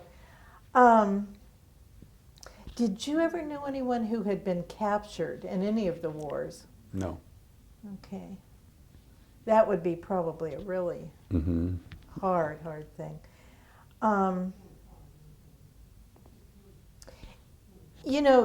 Maybe you can compare this. You said that one of your best friends when you were there in camp, that was a sergeant, he would have been your superior, wouldn't he? Have Yes. been? Yes. And did he ever talk about the challenges of that? I mean, No. he never. No. He didn't have, He was an ex-paratrooper, and no, he just. he just didn't want to talk about Yeah. it. We just. Okay. Did you ever talk to anybody who did, experience any of these, like trying to be a leader under the conditions of combat? No. Okay.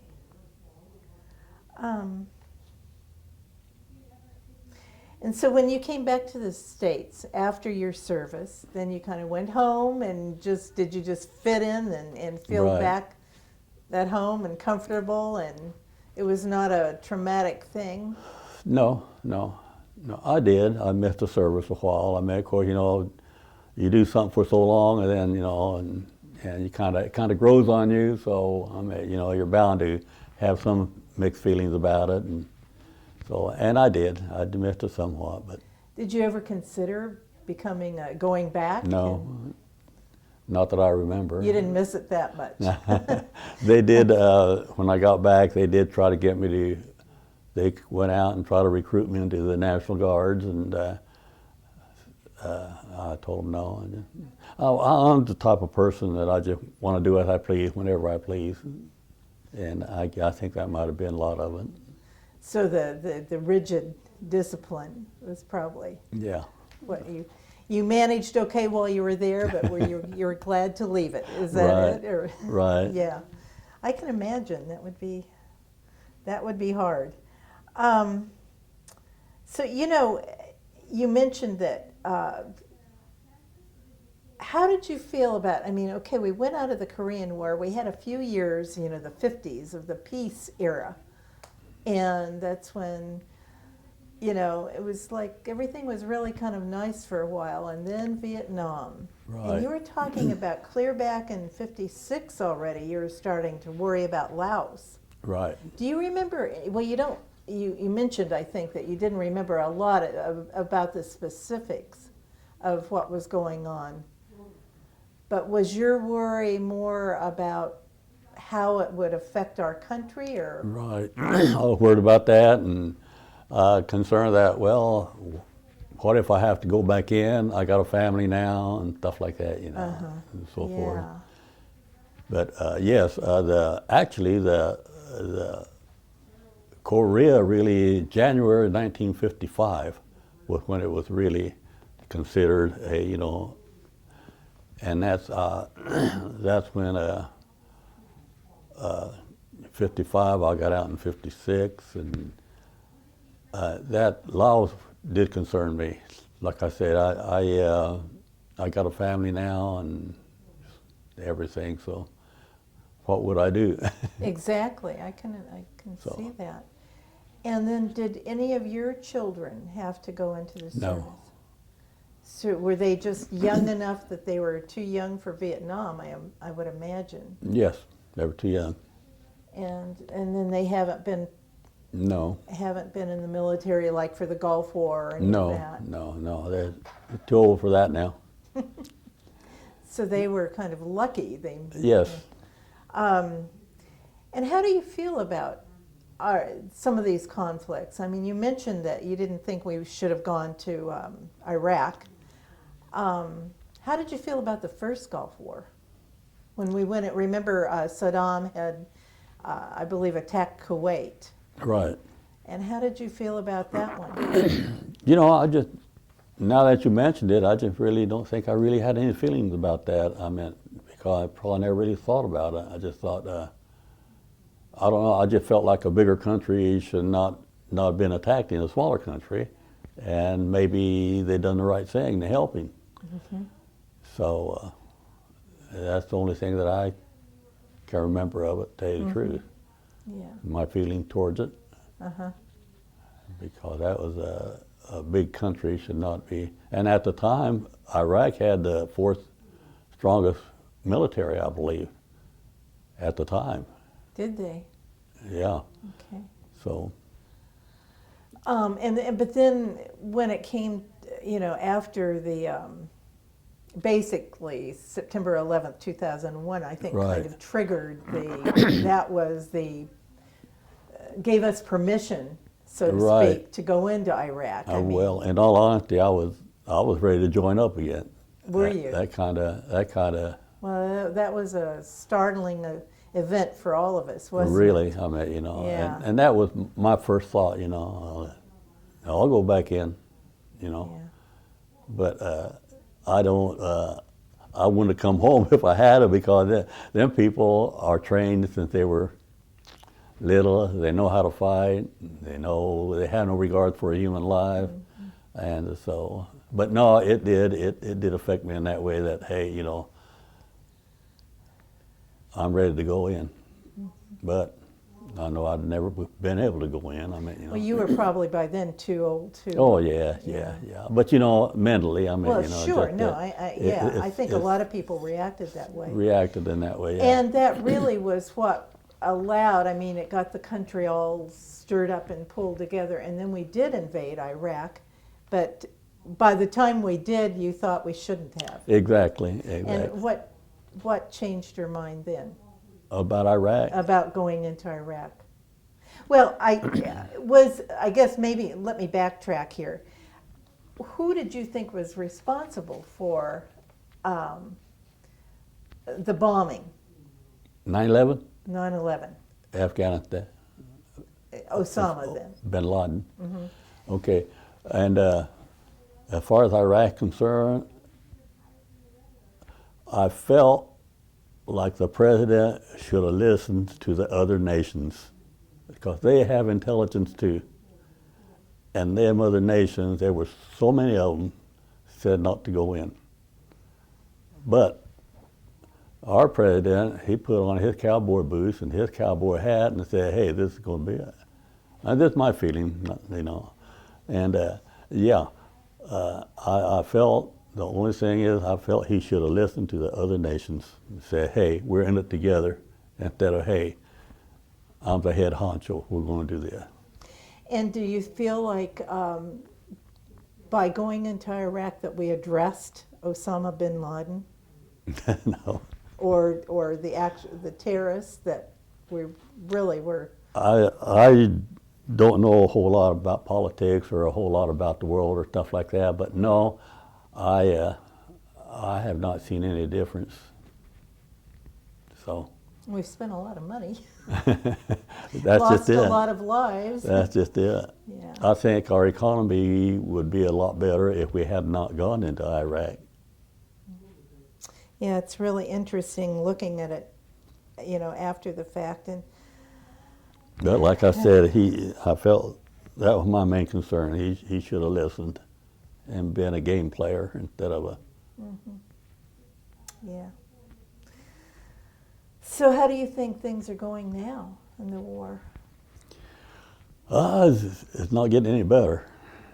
There's too many things out there. There's too many things gotten out of hand, and and it's just continuing on. I mean, you can slow it down a little bit, but it hasn't been stopped yet, and I don't know the answer. I mean, I don't know who does know the answer, Mm-hmm. But I do know that whoever, when we got a new president, I felt that it don't matter who's in there as president, it's going to take a while. If it's going to be done, it's going to take a while, and it's not going to be done right away. Mm-hmm.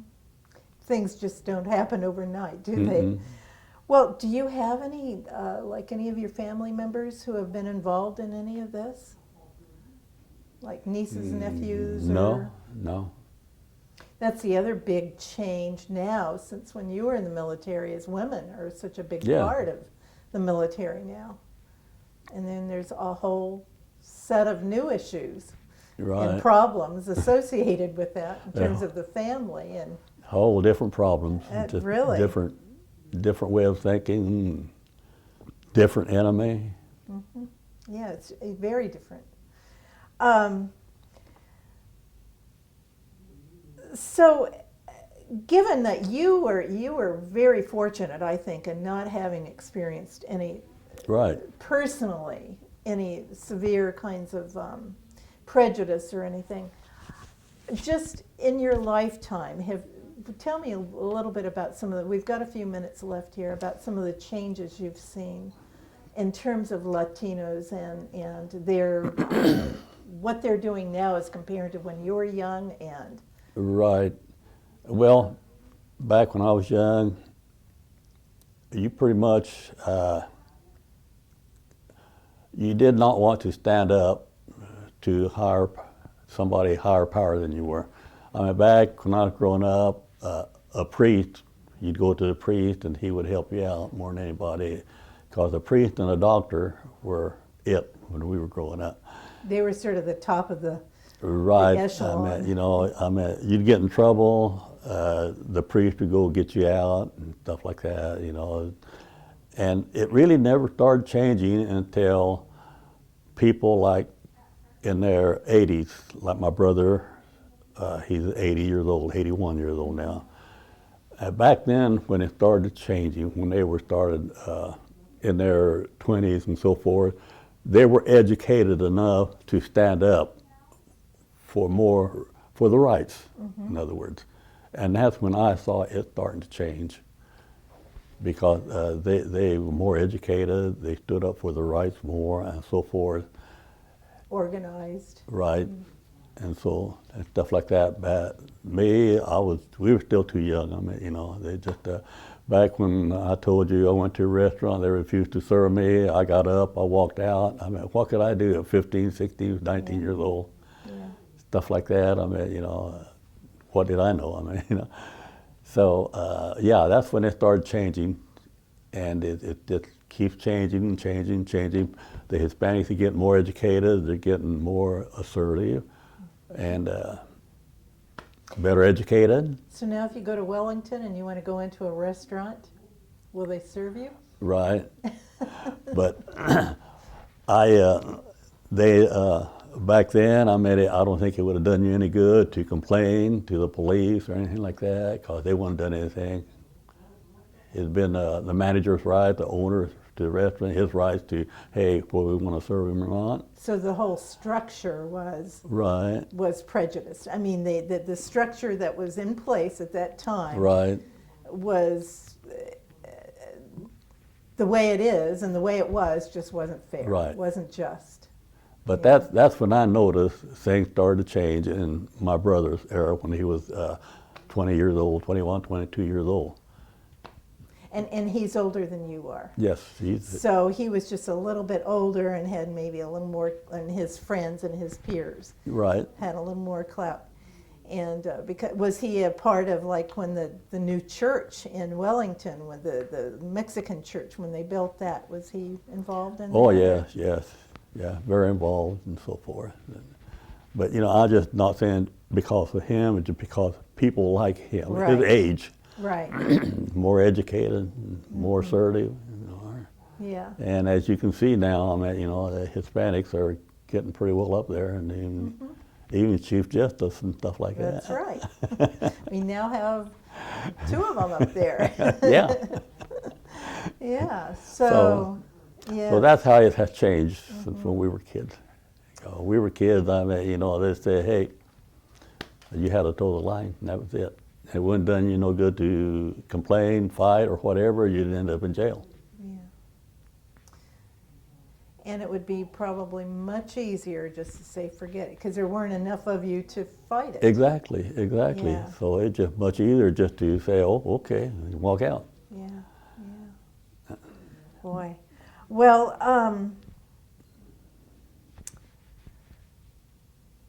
so now, I mean, and thinking about, I don't know how old you were 11 and 47, so you're 74. 74. 74 in September. I'm 73 now. Okay, so you're going to be 74. Happy birthday. Thank you. You've seen a lot of change in your lifetime, Yes, I have. and I think that's an exciting thing. What do you see for the future for Latinos? For Latinos, oh, I see a great future for them. I really do. And it just, they just, education's the key. Education and assertiveness, I feel. It may not necessarily And the be so. two sometimes go hand in hand. Yeah. The confidence that comes with education and Right, so, I don't know whether this deal about Arizona, yes. Oh yes. I can understand some of the people's feelings about not wanting it, because I was reading where, Not wanting the law. right, Exactly. or wanting the law. I was reading where so many people living there in Arizona have been attacked by the Mexican coming in, have been robbed by the Mexican coming in, and stuff like that. So I can understand some of them complaining. It's just, I think, like anything else, when you're living somewhere, like if you lived in urban Chicago and the worst parts of town where there were drive-bys, all the time, it's a different, you get a different perspective on Right. it than you do. Yeah, I can see that too. I can understand them people complaining and stuff like that, or wanting it.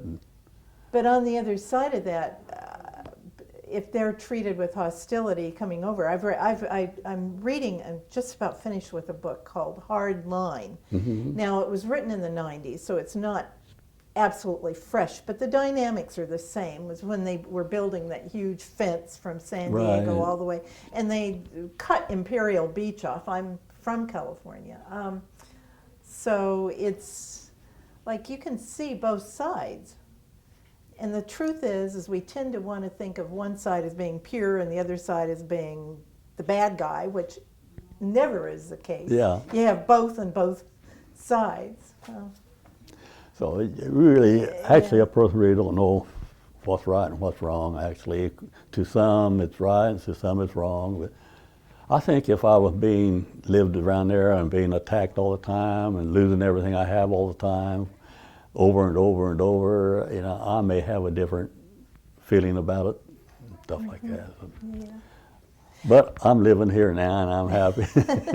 Well, I'm so glad that I had the opportunity to meet you. Oh, well, it's my pleasure. This has been really, really interesting and enjoyable. Thank you Well, thank so you. much. And I think our time is about Oh, up. okay. So, We're not on camera no more. well, it says we have 4 minutes. Oh, my but, gosh. Anyway, I just wanted to thank you. This is just really been You're a very treat. welcome. It's been a pleasure talking with you. Thank you. And so, do you go to church here in town anywhere? Yes, I do. Where do you Yes, go? I do. St. Margaret Mary, And that's South City, South City. Pawnee Hydraulic area. Oh, okay. Okay. And do you live in that area too? Yes, I do. Yes, I do. Okay. I lived for years. In fact, we just moved from close to southeast. We're way up north now. Oh. So, yeah. You're here in Wichita? Yeah, oh yeah. I've been Yeah. in Wichita now for a long time. Oh. It was really interesting, as a matter of fact, when I first came into the building to come to this interview, the man and I walked into the room where everybody says, oh, I'm sure it's in the auditorium. So I went clear down to the auditorium, and I get in there, and they've got a workshop going on. And having been in the social services field, I knew exactly what was going on when I walked in, and I knew it wasn't the right place. And the young man sitting behind the check-in table there, well, he wasn't a young man, but younger. And so he says, you look so familiar to me. And he walked me all the way up here, and he says, where do I know you from? And I said, I have no idea. He said, did you used to work at Cowtown? And I said, my gosh, I worked at Cowtown like 37 years Oh, ago. my. He remembered me from that. Oh my, now he's telling your age. Yeah, exactly. And he was a kid. He worked in the Delmonico's restaurant there. So anyway, I should have taken those off a long time. But anyway, it was just kind of ironic. So yeah, I've been here a long time. Wichita now is my home. That's the way I feel about it. My Where do you live? boys In Wichita? both raised here. Where do you live here in Wichita? Well, now we moved up. We live on Little Arkansas, and we're on 33rd Street North. And it's just, we're just east, sorry. The very end of 33rd off of Amadon. Oh, okay. And the Little Arkansas runs right behind our house. Oh, yes. It's really full right now. I bet. Yeah, but we're up high enough. I mean, it doesn't bother us, but we have chickens out there. So our little chickens get out there. I mean, we have a big pond in our, Oh, my. because of the river right now, you know. But Lake Meridian, huh? yeah, but we love it. Just really love I it bet. up there. Yeah. So anyway, well, now what did she tell me to do? Am I supposed to I don't know. call or? Well, I'll just peek out the door and see. This was really fun. I enjoyed it. And I hope that it brought some memories up for It you. did. that- It did. Good. Well, Rita called me, and I said, Rita, can you give me something to look at to see what I'm supposed to ask, what I'm supposed to do? She says, we don't have any. So this was really off the cuff for both of us. This was fun. And so now you're going to be a part of the, oh, by the way, did you fill out a form? Part of the what? Part of their project. They're going to put your whole interview in their library. Oh, And they're going to give you a copy of it. Let me.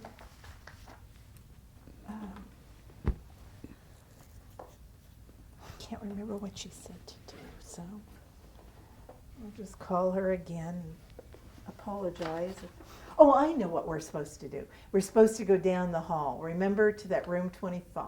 oh, okay. You were supposed to fill out a form, and if I'm not mistaken, you came in a little bit after they were doing that. And they've got a whole long form that we both have to sign, Oh, my. and you have to fill it out. So we'd better head down there. Well, do